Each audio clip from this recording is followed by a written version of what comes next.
There's no feeling more intense than starting over. If you deleted your homework the day before it was due, as I have, or if you left your wallet at home and you have to go back after spending an hour in the commute. If you won some money at the casino and then put all your winnings on red but it came up black. If you got your best shirt dry cleaned before a wedding and then immediately dropped food on it. If you won an argument with a friend and then later discovered that they just returned to their original view. Starting over is harder than starting up.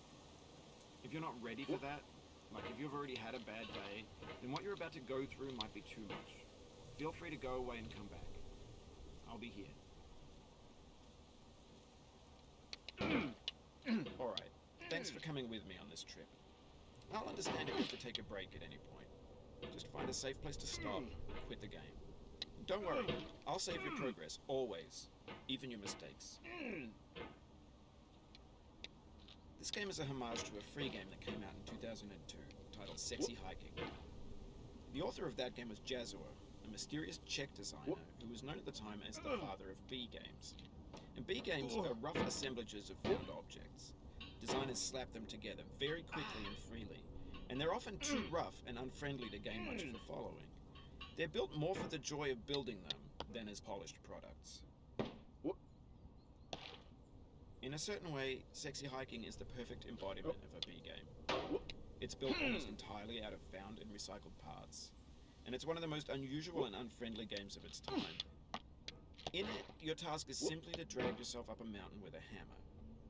And that act of climbing, in the digital world or in real life, has certain essential properties that give the game its flavor. No amount of forward progress is guaranteed. Some cliffs are too sheer or too slippery, and the player is constantly, unremittingly in danger of falling and losing everything. Anyway, when you start Sexy Hiking, you're standing next to this dead tree that blocks the way to the entire rest of the game. It might take you an hour to get over that tree, and a lot of people never got past it. You prod and you poke at it, exploring the limits of your reach and your strength, trying to find a way up and over. And there's a sense of truth in that lack of compromise. Most obstacles in video game worlds are fake. You can be completely confident in your ability to get through them once you have the correct method or the correct equipment or just by spending enough time. In that sense, every pixelated obstacle in Sexy Hiking is real. The obstacles in Sexy Hiking are unyielding, and that makes the game uniquely frustrating. But I'm not sure Jazzuo intended to make a frustrating game. The frustration is just essential to the act of climbing, and it's authentic to the process of building a game about climbing. A funny thing happened to me as I was building this mountain. I'd have an idea for a new obstacle, and I'd build it, test it, and it would usually turn out to be unreasonably hard. But I couldn't bring myself to make it easier. It already felt like my inability to get past a new obstacle was my fault as a player rather than as a builder. Imaginary mountains build themselves from our efforts to climb them, and it's our repeated attempts to reach the summit that turns those mountains into something real. When you're building a video game world, you're building with ideas, and that can be like working with Quickset Select. You mold your ideas into a certain shape that can be played with, and in the process of playing with them, they begin to harden and set until they're immutable, like rock. And at that point, you can't change the world. Not without breaking it into pieces and starting fresh with new ideas.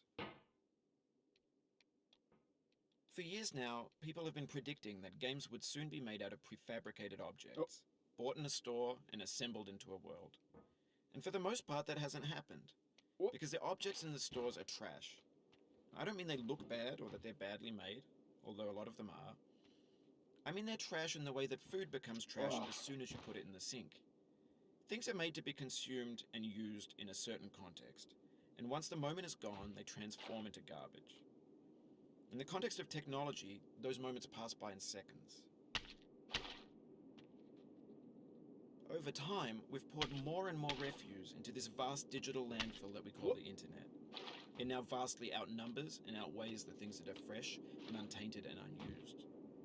When everything around us is cultural trash, trash becomes the new medium, the lingua franca of the digital age. And you can build culture out of trash. But only trash culture.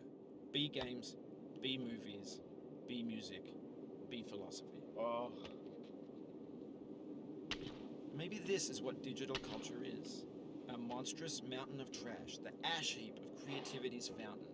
A landfill with everything we ever thought of in it. Grand, infinite, and unsorted. There's 3D models of breakfast, Gen X's fanfic novels, Scan magazines, green screen Shia LaBeouf, banned snuff scenes on LiveLeak.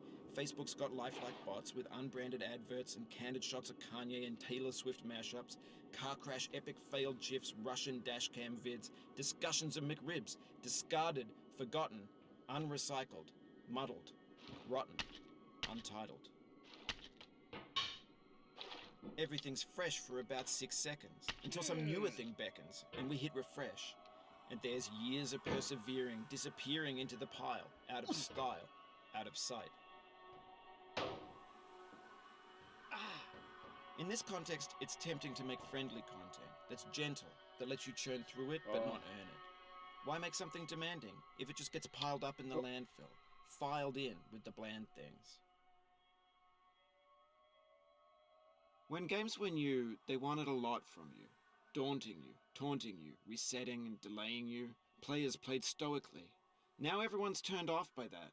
They want to burn through it quickly, a quick fix for the fickle, some tricks for the clicks of the feckless. But that's not you, you're an acrobat. You could swallow a baseball bat. Now I know, most likely you're watching this on YouTube or Twitch, while some dude with 10 million views does it for you, like a baby bird being fed chewed up food. That's culture too. But on the off chance that you're playing this, what I'm saying is, trash is disposable, but maybe it doesn't have to be approachable. What's the feeling like? Are you stressed? I guess you don't hate it if you got this far. Feeling frustrated? It's underrated. An orange is sweet, juicy fruit locked inside a bitter peel.